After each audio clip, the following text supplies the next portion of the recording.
ఈ ప్రపంచంలో ప్రతి ఒక్కళ్ళు అంటారు అత్తగారిని మామగారిని చూడటానికి ఆ కోడలు చేయబట్టే చూడట్లేదు అని. అది చాలా తప్పు, 100కు 100% తప్పు.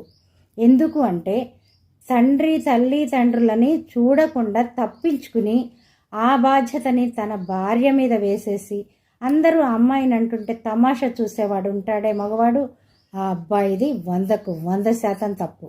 ఎందుకంటే ఏ ఆడపిల్ల కూడా కంట్రోల్ చేయలేదు, ఏ ఆడపిల్ల కూడా మీ అమ్మా నాన్నని చూడకండి అని చెప్పలేదు. ఎందుకంటే భర్త చూడాలి అనుకుంటే ఏ భార్య కూడా అతను చూడకుండా చేసే శక్తి ఏ భార్యకు కూడా ఉండదు.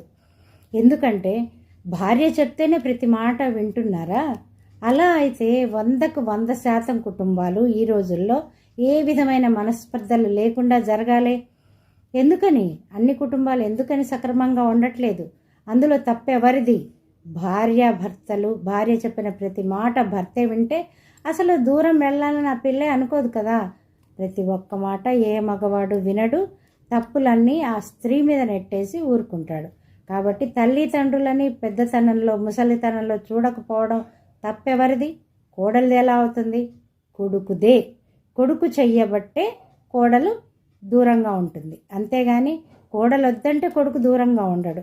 కాబట్టి దోషాన్ని ఆ ఆడపిల్లకి ఎట్టి పరిస్థితుల్లో కూడా ఆపాదించకండి. చెయ్యాలి అనుకుంటే కొడుకులు చెయ్యండి. మీరు ఎదుటి వాళ్ళ పర్మిషన్ మీకు అవసరం లేదు. ఒకవేళ అమ్మాయి చేయనంటే మీరు చేయండి, మీ తల్లి తండ్రి కదా, అందుకని మీరు చేయాలి.